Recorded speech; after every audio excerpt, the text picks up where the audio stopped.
بسم اللہ الرحمن الرحیم۔ السلام علیکم، میں نادیہ افضل اردو گرامر سے۔ آج میں آپ کو ایک پیاری سی کہانی سناؤں گی جس کا عنوان ہے دوسروں کی مدد کرنا۔ اس کہانی میں ہم سیکھیں گے کہ دوسروں کی مدد کرنا نیکی ہے، ثواب ہے اور ہمیں لالچ نہیں کرنا چاہیے۔ کہانی ہے، ایک دفعہ کا ذکر ہے کہ ایک گاؤں میں دو بھائی رہتے تھے۔ ان کے نام عاقل اور ولید تھے۔ ان کے ابا کا پھلوں کا بہت بڑا باغ تھا۔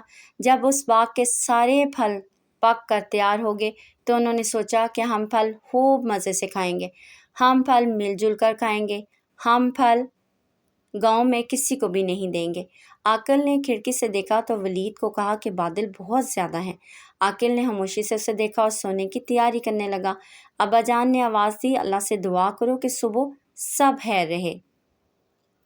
رات تہجد کے وقت ابا جان نے اللہ سے دعا مانگی، اللہ بارش بہت تیز ہے، میرے باغ کی حفاظت کرنا، یا آمین یا رب العالمین۔ اللہ نے ان کی دعا قبول فرمائی اور صبح جا کر باغ میں پھلوں کے درخت دیکھے تو سب حیران رہ گئے کہ پھل درختوں پر موجود تھے اور جو پھل درختوں سے گر گئے تھے وہ مٹی سے نکال کر دھو کر کھائے جا سکتے تھے۔ بابا جان نے اللہ کا شکر ادا کیا اور دونوں بھائیوں سے کہا کہ گاؤں میں بہت سے لوگ ہیں جنہوں نے پھلوں کے درختوں کی دیکھ بھال میں میری بہت مدد کی تھی۔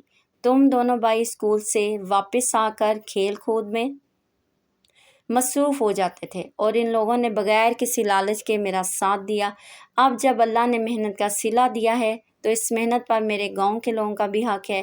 کچھ پھل میں ان کو تحفے کے طور پر دوں گا، باقی پھل میں منڈی میں بیچ دوں گا۔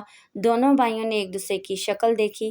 دونوں بھائیوں نے اپنے رویے کے بابا جان سے معافی مانگی اور وعدہ کیا کہ وہ بھی اپنے بابا جان کی کام میں مدد کریں گے، اور سب نے مل کر پھل کھائے۔ سب کو بہت مزہ آیا۔ دونوں نے بابا جان سے وعدہ کیا کہ وہ دوسروں کی مدد بھی کریں گے، کیونکہ دوسروں کی مدد کرنا نیکی اور صدقہ جاریہ ہے اور لالچ سے بچیں گے۔ بابا جان بہت خوش ہوئی۔ انہوں نے اللہ کا شکر ادا کیا کہ ان دونوں بھائیوں نے باپ کی کام کرنے میں مدد کی حامی بھر لی ہے۔ میں نے آج آپ کو بہت اچھی کہانی سنائی، امید ہے آپ کو بہت اچھی لگی ہوگی۔ بہت شکریہ۔ اللہ حافظ۔